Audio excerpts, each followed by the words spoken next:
Good Thursday morning, everybody. Welcome to the Volquest Mailbag Podcast. I'm Eric Kane with Matt Ray, Rob Lewis, and Brent Hubbs. Big thanks, as always, to Exterior Home Solutions, our proud sponsor of the Volquest Podcast.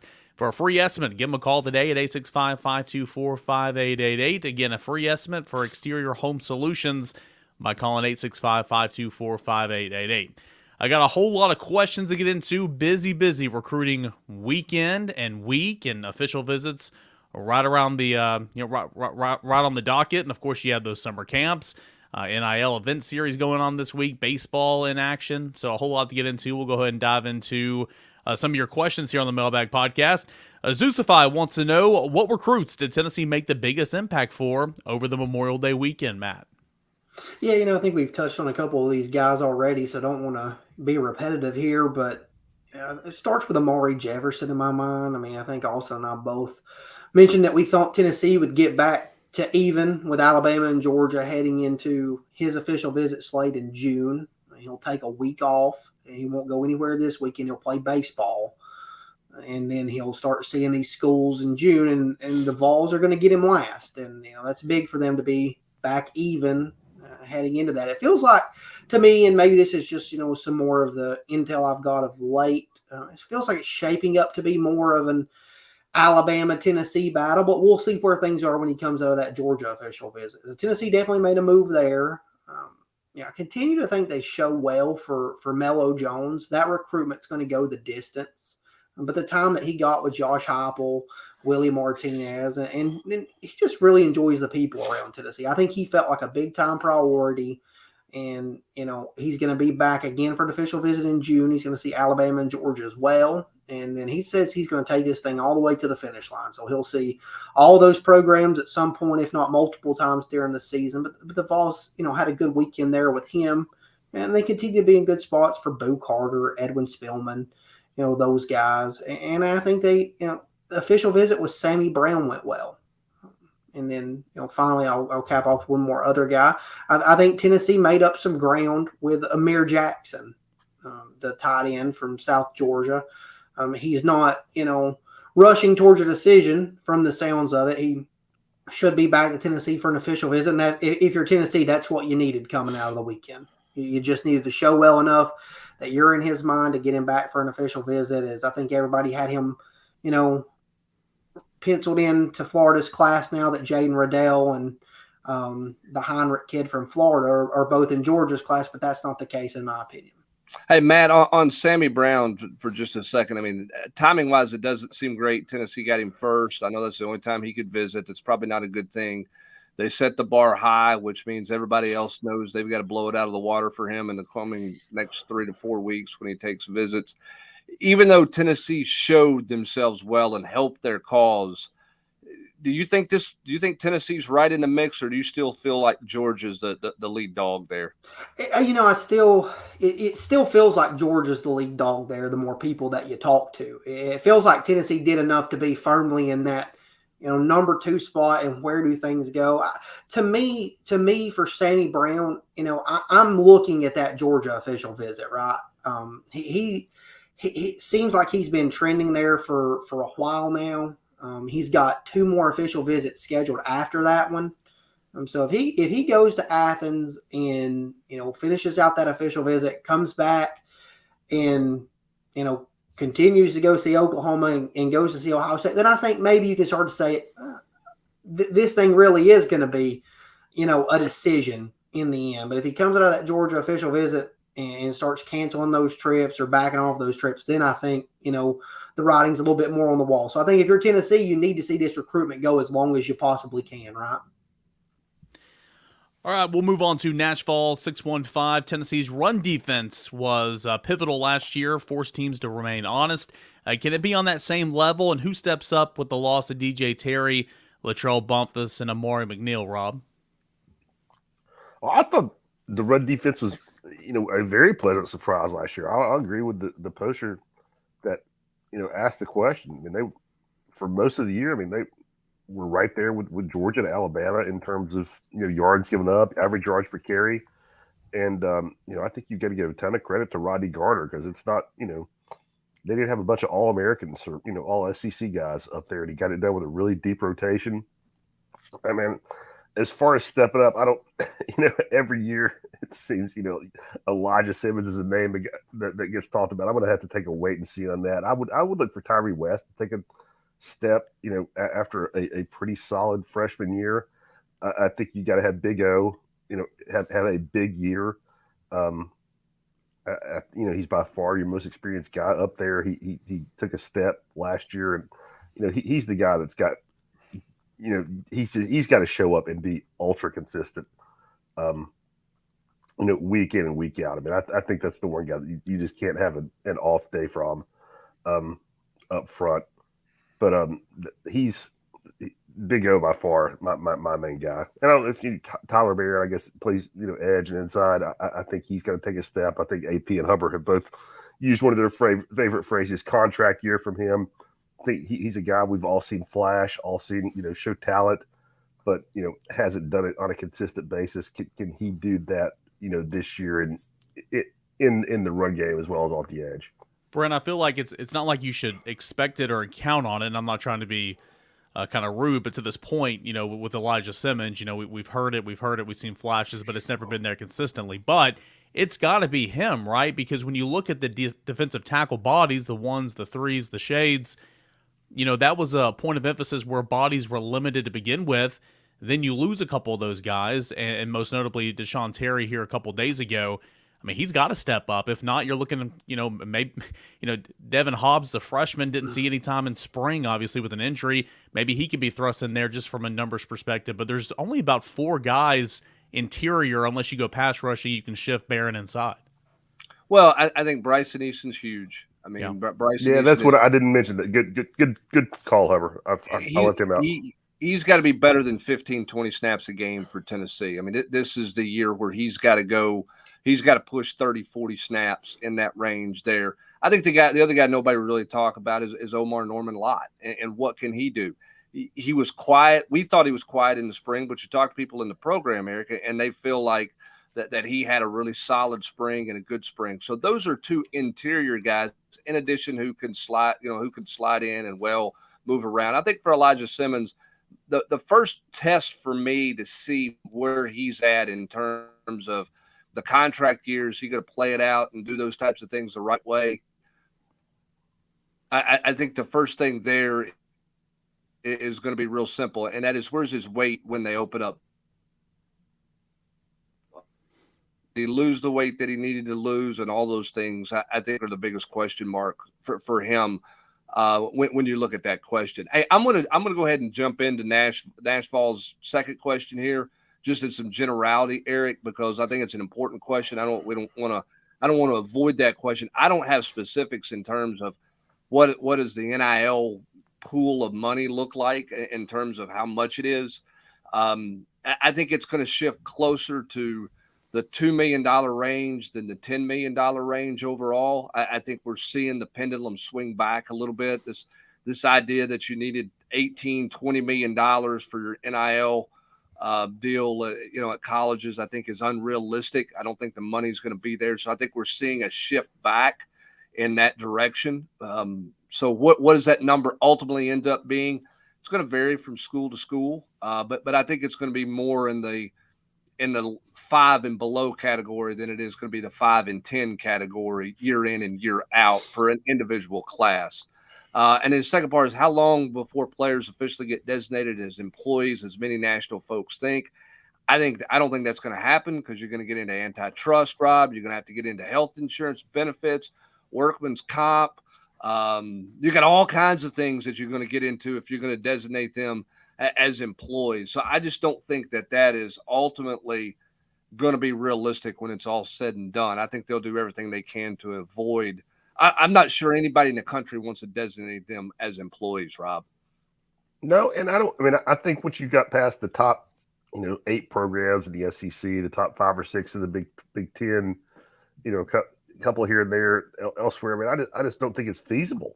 I don't know what everybody's balance sheet looks like, but I know the difference in the operating budgets, at the top end SEC schools compared to, somebody in Conference USA is tens of millions of dollars. I mean, I think I just don't economically. I don't think that works the way the NCAA is currently built up. I mean, you talk about have and have nots. I mean, I think that's where you'd see a real split. Let's go over here to Sam Smith 2233 on baseball. Of course, Tennessee beginning the Clemson regional with Charlotte on Friday night. Looking forward to bringing you coverage of that. Charlotte's normal Friday night guy threw 2 times last week, 77 pitches on Wednesday, 94 on Sunday. Do you think we see him on 5 days rest, or who will Charlotte turn to? It's a good question because this guy, and I'm not going to try to pronounce his last name, starts with an H something, the guy that was at Kentucky last year, he pitched against Tennessee 3 times out of the bullpen. He was okay, picked up a win in one of those games, allowed a couple of runs and 2 innings and 2/3, I believe. But he's pitched in SEC ballparks before. He's pitched, I mean, not against this same team, but some of these same batters, Moore, Berg, maybe even Dickey. So it would make sense that they turn to him, but we'll have to see because potentially an elimination game on Saturday, maybe another day's rest is when they want to turn to him. If they don't go with him, then look for Cameron Hansen or Colin Kramer. Kramer's a lefty who could potentially start that game. Second part of the question, how is Clemson's pitching depth, and do you expect lefty Caden Grice to get the ball for the Vols and Tigers matchup Saturday, or will it be right-handed Austin Gordon? Another good question. So you have Grice, who's one of the better two-way players in the country, first baseman, really good bat, but he's been really good on the mound as well, and he's pitched so well. I think he's 8-1 on the season. Typically, he's the Sunday guy, but if Tennessee and Clemson were to meet on Saturday, I would throw him if I'm Clemson because Tennessee struggles against lefties, right? So I think that's what they would do, just in my opinion. But we'll kind of have to see. As far as the overall depth of Clemson's pitching, they're okay. They got a 4.30 ERA. That's top 25. That's top 25 in the country. They've got a WHIP of 141. That's top 50 in the country. They got a couple of guys who have 5 and 4 saves. They got a couple other guys who are swing guys who could start. But Tennessee's bullpen, Tennessee's staff, far and away the best one on paper, and that we've seen so far this year in this entire regional. So we'll have to see what it looks like. But anytime these teams can throw a lefty against Tennessee, I would assume they probably would so. So I would look for Grice to maybe make that start Saturday if it ends up being Tennessee and Clemson. Yeah, I mean, if they got a lefty with off speed stuff, good off speed stuff, even if he's not a heat thrower, whether you're Charlotte or you're Clemson, to me, if you're doing a scout on Tennessee, that's who you're throwing. Yeah. You're throwing a lefty with some good breaking stuff because Tennessee's left-handed batters have struggled to find it for the better part of the year. I mean, I would think Tennessee's going to see the lefty both days. Yeah, and that wouldn't shock me whatsoever.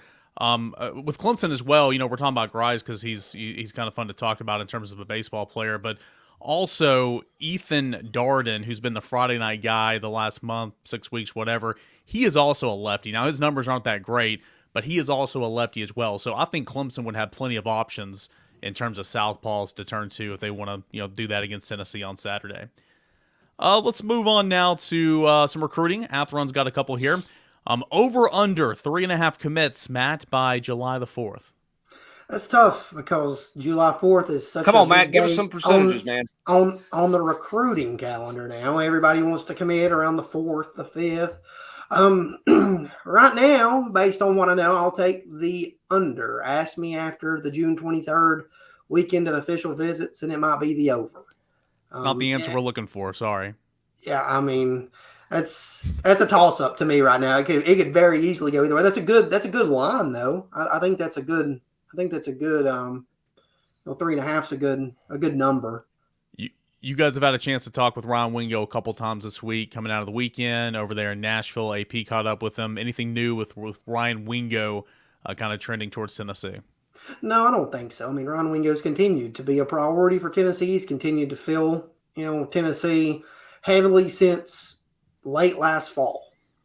This recruitment's going to have its twists and turns. It's got a long way to go, in my opinion. He won't see the Vols on an official visit until some point during the season. So I don't think there's a lot of new movement there with Ryan Wingo, other than Miami has entered the picture a little bit more here of late. Would Lopa be a fallback option? No. So not a fallback option, the guy that Tennessee is very, very interested in. Yeah, Tennessee's very interested in Kingston Lopa, and when you see him, you understand why. He's just a really really nice looking prospect. Had a good Can do trip a up lot. this weekend, right? Yeah, had a good trip up. Can do a lot of different things. Can play, defense, offense. And Tennessee's taught more receiver with him, but I think all possibilities are on the table for that kid at the next level. And then this one kind of goes hand in hand. The last one from Athrun and from GBO Chicago. Gut feeling on the second running back for this class as of now. Like hearing that Peyton Lewis is texting other running back commits, any other commits emerging as class leaders and peer recruiters. Kind of two questions I just threw at you, but on the running back, second running back in the class, and then peer recruiters. Yeah, I mean, when AP and I talked to Peyton Lewis after the spring game in April, it was pretty evident that he was going to start trending hard to Tennessee. He was already at that point talking about, not knowing if he was going to. He originally wanted to decide after June official visits, and then he, wanted to maybe decide around Memorial Day, and then where else are you going? The only place I'm going is Tennessee. At that point, he started talking about, knowing that Tennessee wanted to pair him with another running back. And as we kind of talked about the different guys that Tennessee's involved with, the guy that caught Peyton Lewis's attention is Braylon Russell. 250 pounds. He liked the idea of some thunder and lightning type combination. But I think still for Tennessee, they're in a good spot with Braylon Russell. They made some ground up with Daniel Hill, but he's visited South Carolina a handful of times, and they're heavily involved in that recruitment. He sees a pretty direct path to the field there. Alabama's not conceding that recruitment when you talk to people in the know on the Alabama side. Alabama really wants Daniel Hill in the class. That's not too far from home. So it feels like Tennessee's kind of sitting third behind those two heading into official visits. And as we've said for a little while, you need to see where Daniel Hill's at coming out of official visits. But if you're Tennessee, you did enough to finally get him to campus and get him, back on campus later next month. But to me right now, I think Tennessee's in the best spot for Braylon Russell. He's got 4 official visits coming up. So he'll see a handful of schools, including Tennessee, and then he'll decide mid-July. Shutch wants to, I think that's the name of the handle. I can't see from here, but wants to know a little bit of Tennessee basketball. What role do you see DJ Jefferson having on the basketball team this year, Rob? Well, I mean, I obviously yet to be determined, but my knee-jerk reaction would be to think it would be kind of like Jemai Meshack as a freshman. He's fighting to be at the tail end of the rotation. We'll see. Maybe DJ has a great summer and and proves me wrong on that. I do like DJ's potential. I mean, I would very much compare him to Meshack athletically. Both similar frames, 6'5", 210, 215 pounds. DJ is every bit the physical specimen that Jemai is. But also you think he's not there yet, and that's not a surprise. Tennessee took him as a developmental prospect. He didn't play on the perimeter until he was a junior in high school, so a little further behind some of his peers in that way.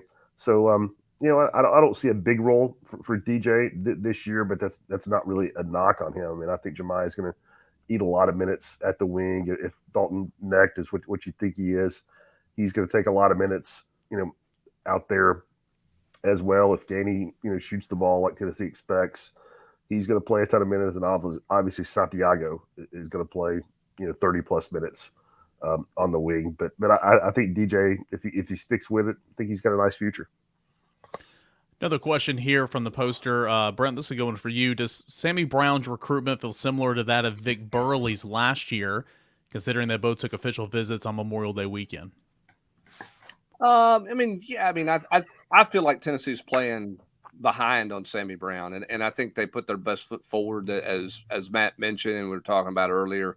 I have a hard time ultimately seeing him not ending up at Georgia. I do think that Tennessee's probably drawing even with Clemson. He's been to Georgia more than people know. I mean, he's been down there for a couple unofficial, non-verbal, non-acknowledged, unofficial visits, if you will, to go down and watch practices or go down and see the coaching staff, even in this past month. So, again, I think Tennessee had a great weekend with him. I think they did the best that they could do with him. I'm just not sure it's good enough. So in that case, yeah, it may feel like Vic Burley, because at one point Tennessee felt good about their chances with Vic Burley, and it ultimately ended up being Clemson. So I can see the comparison there. Again, I don't think they've done anything wrong in recruiting Sammy Brown. They weren't late to the party.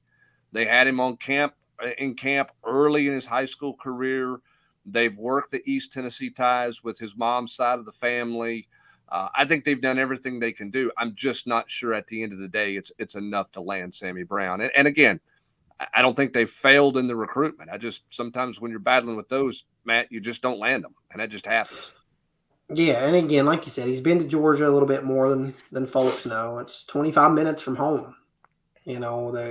Their track record of development speaks for itself, and that's something Sammy's, weighing in, his process pretty heavily. For Tennessee, I mean, to do what they've done with Sammy Brown, I think you're absolutely right, Brent. If they don't land Sammy Brown, they didn't fail in the recruitment. There were so many things that, he touched on and has touched on throughout the process about Tennessee that stands out to him, that shows you the direction that they're trending and things like that. Sometimes you just don't win those battles. It just happens. And there's sometimes Georgia doesn't win those battles. I mean, he was on campus for that night at Neyland or whatever, going into the 2021 season. So that summer. So that would be going into his sophomore season, I believe. And the talk on campus that day when he was around was, he's going to Georgia. So, I mean, it's like Tennessee's done everything right, but Tennessee's still been number 2 the entire time because of all those factors you kind of already mentioned there. Got plenty of more to get into. Questions on football, recruiting, basketball, a little bit of baseball. That is coming up next. But first, a word from Brent Hubbs, courtesy of our friends Exterior Home Solutions.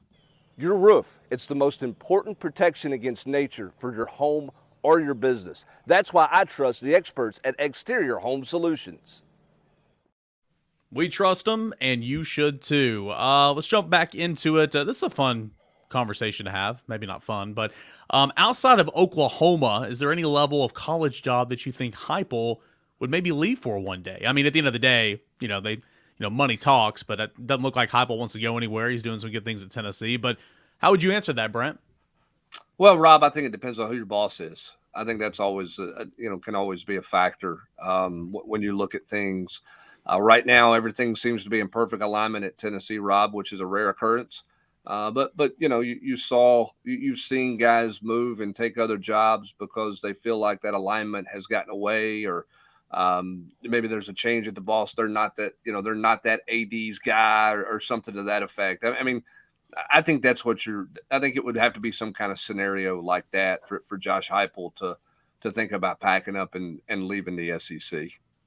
Yeah, I mean, when things are going good here, there aren't really just maybe even a handful of jobs that you can say are better than this one. And to me, most of that is about recruiting base as opposed to, infrastructure or fan support or facilities or anything like that. So I'd be surprised if, as you mentioned, Brent, as long as the administration is on the same page here in Knoxville, I have a hard time seeing Heupel going anywhere.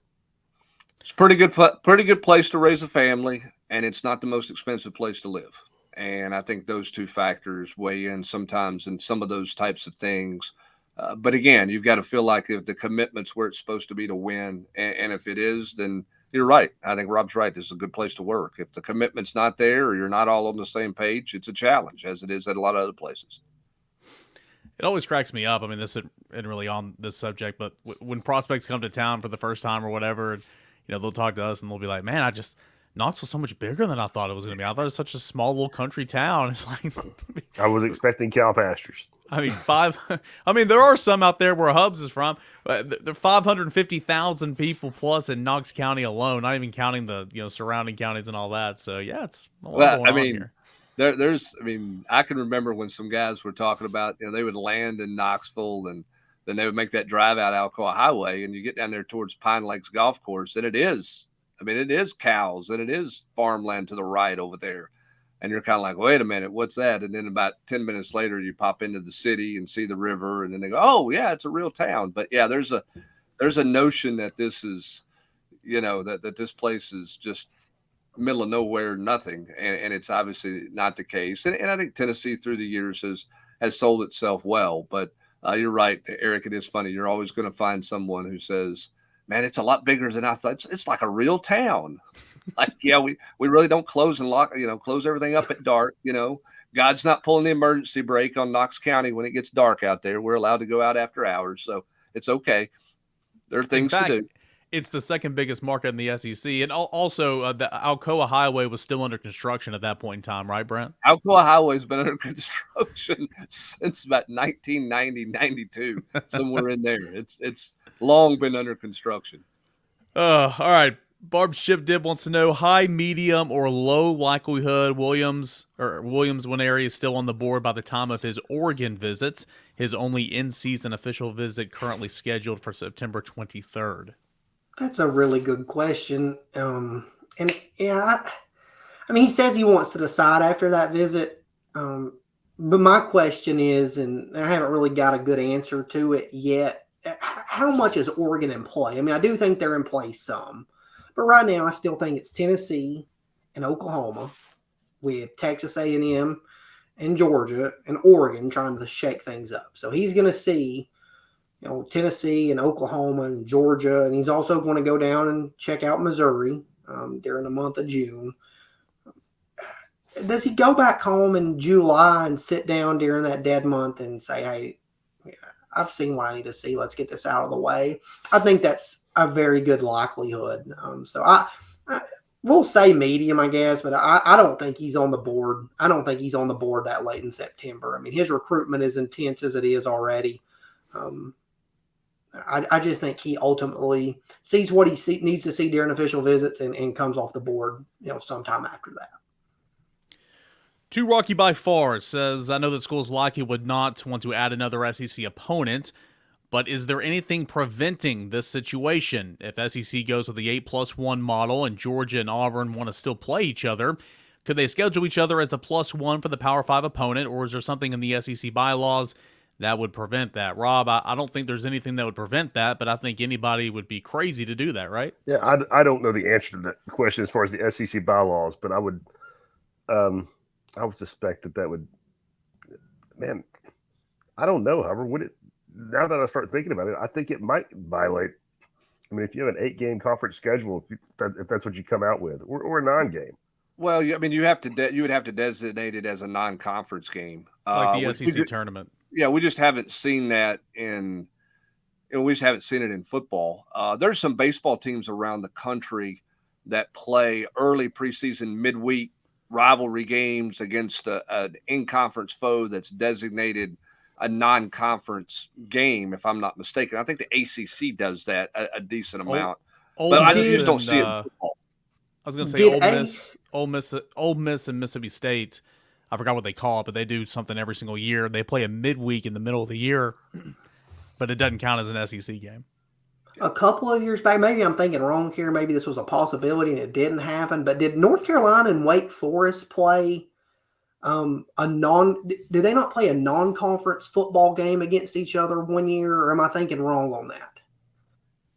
I know it was maybe talked about. One of them needed another game, and I don't remember if that happened, didn't happen. I don't remember how it played out. I just know there was a conversation about that at one point. Yeah, I don't know if that's happened. I just don't think in football that's going to be a common thing. I don't think Auburn and Georgia are going to agree to a home and home that's a non-conference game every year. I don't see that happening ultimately. And I think it's going to be fascinating to see if tomorrow afternoon there is a decision made on scheduling, or if this thing gets pushed on deeper into the summer with this deal, because as we talked about in the Tuesday podcast, there's a multitude of layers in this whole scheduling thing.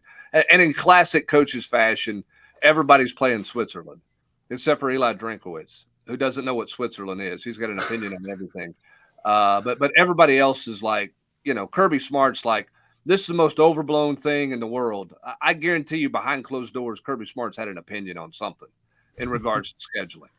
But publicly, everybody's going to play. It doesn't matter to me, whatever. And then they're going to get in closed doors and they're going to argue themselves to the point that they may not be able to make a vote on Friday afternoon. Bill Ingvall says, as a head coach, Heupel's offenses have never ranked lower than number 9 in total offense in the country at the end of the year. Can we expect that sort of production in 2023? Rob, so much of that has to do on quarterback play, right? But again, with the system, I mean, they're going to be up there regardless, and so I expect it. I think you should expect around that for sure, but you do have to have a quarterback that can play in the system. Sure, but I mean, he's had, how many different, guys has he had? It's not like he's had, just Hendon Hooker. I mean, he's done it with multiple dudes, and even as an offensive coordinator, he's done it with multiple dudes at the quarterback position. So, yeah, I mean, obviously, you got to get solid play out of Joe Milton, but I think that's kind of the standard. Now, I'm sure there'll be some year where his offense is not top 10 nationally as a head coach, but yeah, I would look for Tennessee to be right there again. I mean, even when they weren't that great as a team in his first year, I mean, the offensive numbers were still through the roof. Yeah, they were top 10 in 2021, and so far every year he's been a head coach, they've been top 10. So I'm intrigued to see. You're right, a couple years in the future, especially this year. Rocky Top T. How do offensive and defensive analysts work? Can they coach on the field of practice? If so, I think Mackenzie Milton can help our QBs a lot. Brent Hubbs, what are your thoughts on that? Yeah, I think Joey Halsley's a good quarterbacks coach, and I think that you've seen the production of Hendon Hooker and what he's done. When Josh Heupel got this job, I assumed Josh Heupel was the quarterbacks coach, and that the quarterbacks coach title that his buddy Joey Halsley had was just a title to get him some more money, but that Josh Heupel would be kind of meticulous in every quarterback drill, and that's just not the case when you watch practice. When they're doing fundamental works, and footwork drills and stuff, Joey Halsley's, I mean, it's his show. And I think the footwork of Hendon Hooker has improved and improved in his time at Tennessee. And I think you saw an improved Joe this past year. So, yeah, I think Mackenzie Milton can help in some ways, but I think there ought to be a little more. I think he's a nice reference point for Joey Halsley because Joey Halsley has to manage the entire offense now. But Joey Halsley is a good fundamental quarterbacks coach. I mean, Milton's only going to help, that's for sure. But I don't know that it's a great transition or a big difference because I think Halsley's been very good. TBR 9588, Caleb Easley visiting Notre Dame. Is that anything more than a courtesy visit? I mean, I think if there was one school Caleb Easley was going to visit at some point during the season, it was going to be Notre Dame. They've continued to recruit him hard. They continued to evaluate him during the evaluation period. They've continued to show him. I mean, they've continued to try to get him to campus. So, I mean, I think he'll take a serious look at him, during that weekend official visit. But, I still like where Tennessee sits with Caleb Easley. But, I mean, Marcus Freeman's recruiting him hard. He's taking an active role as the head coach in that recruitment. So Tennessee's going to have to recruit Caleb Easley to the finish line. I mean, he's going to, again, we've talked about this multiple times. He's going to do his due diligence. He's going to see some places. If that's the only one he sees, then, that's a little surprising to me. I think some other schools have continued to swing there too, like Florida State. What's the staff's stance on commits who take visits? I mean, you don't want them to visit anywhere except Tennessee, right? But I mean, But it's not like the old days anymore. It's not like the Dabo Swinney and the Clemson. It's not the Dabo Swinney rule. Yeah. I mean, Brent Venables is trying to do that at Oklahoma still. Yeah. Good luck.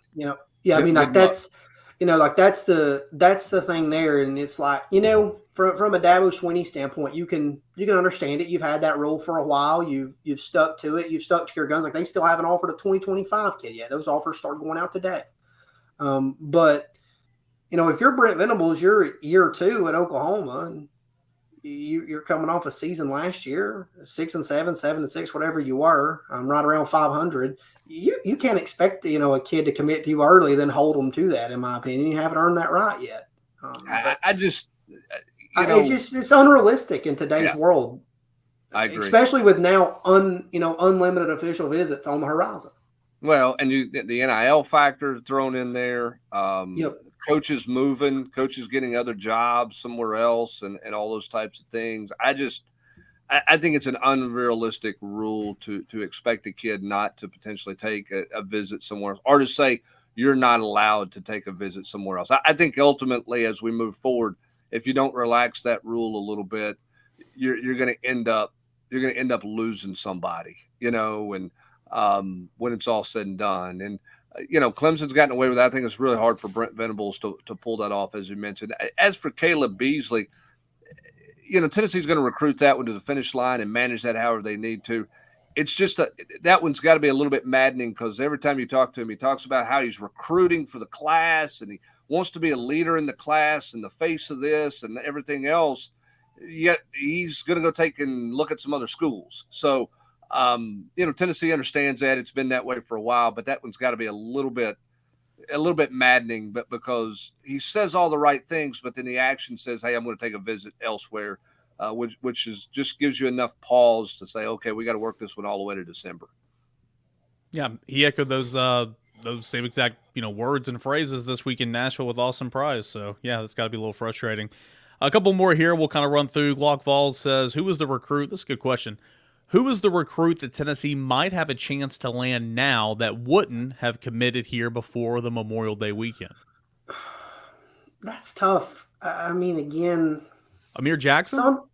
Some of those guys I touched on earlier, I think, are in that conversation. I mean, if it was ending right, before Memorial Day, before they go, I think Amir Jackson is probably the one that pops out right away. I think you've established yourself as a player in that recruitment and you have a chance to overcome Florida. They have their own, troubles going on right now trying to recruit and do different things. So I think ultimately, yeah, Amir Jackson.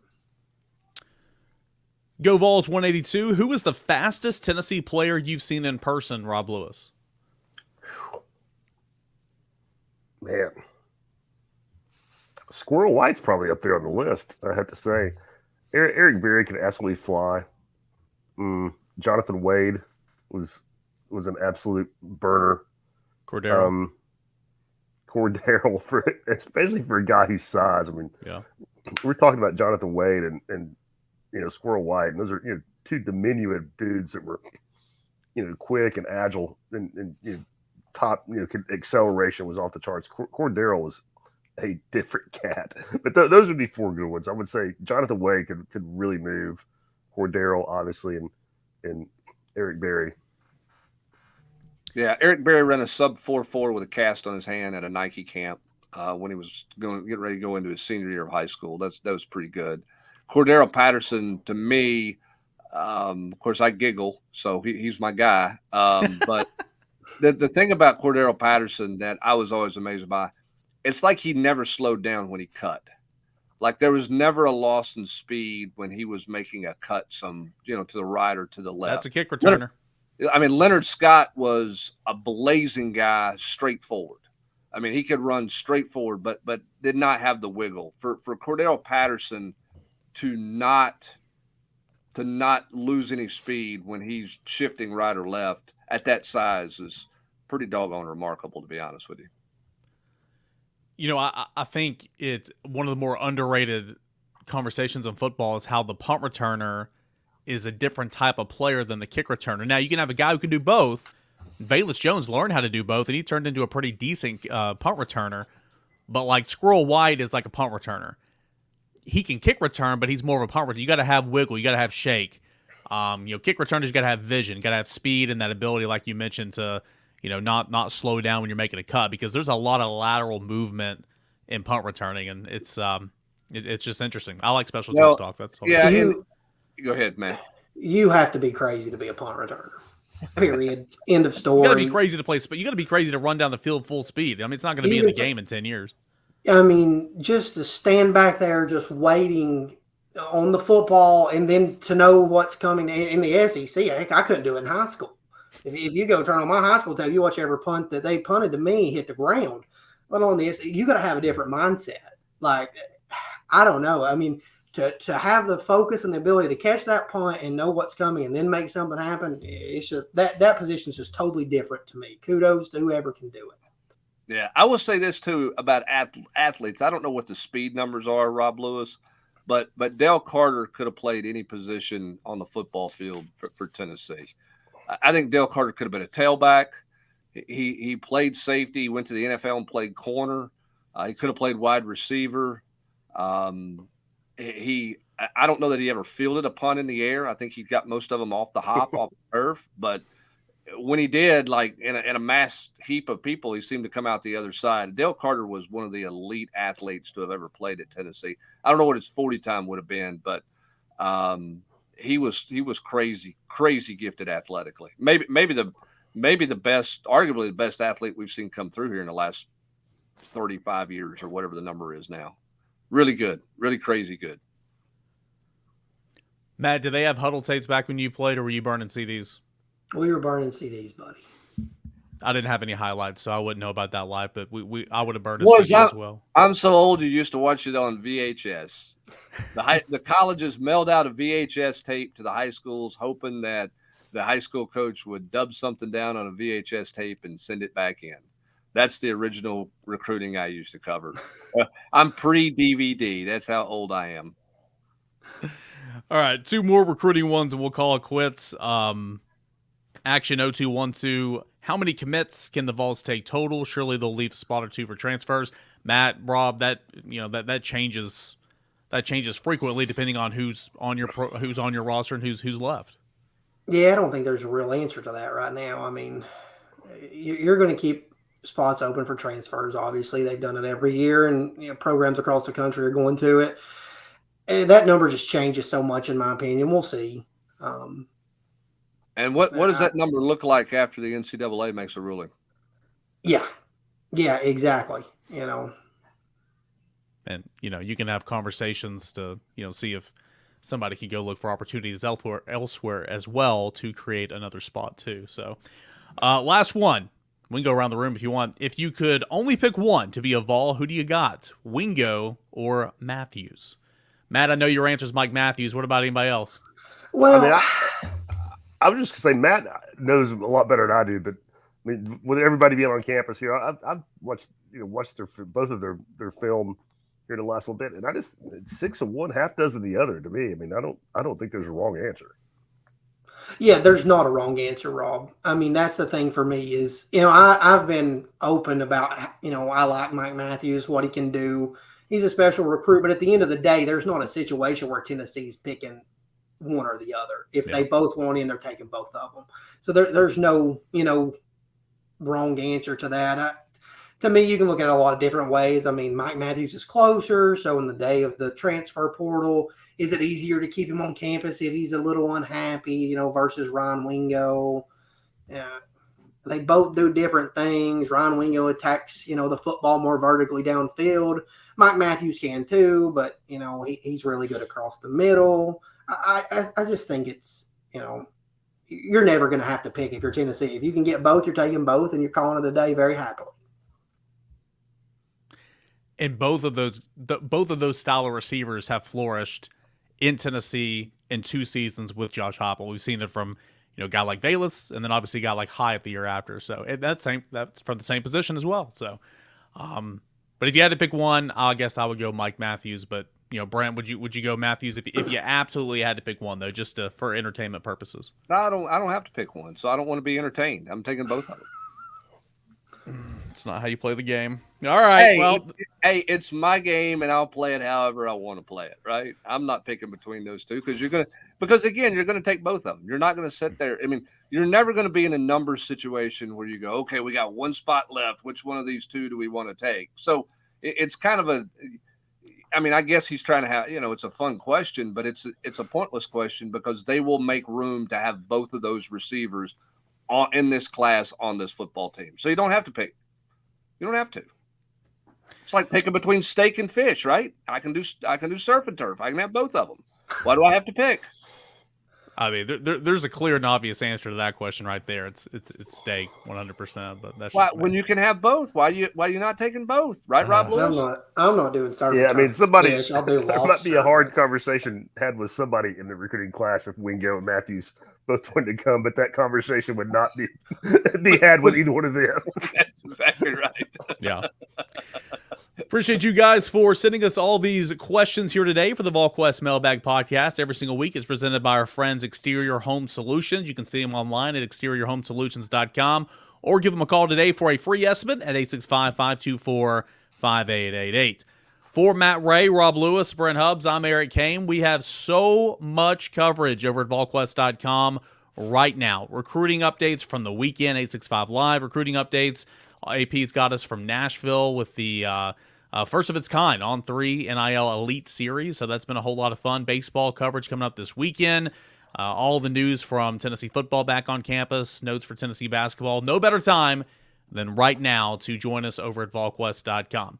Again, for the guys, I'm Eric Kane. Appreciate you guys for being here and sending us those questions, and enjoy the rest of your Thursday, everybody.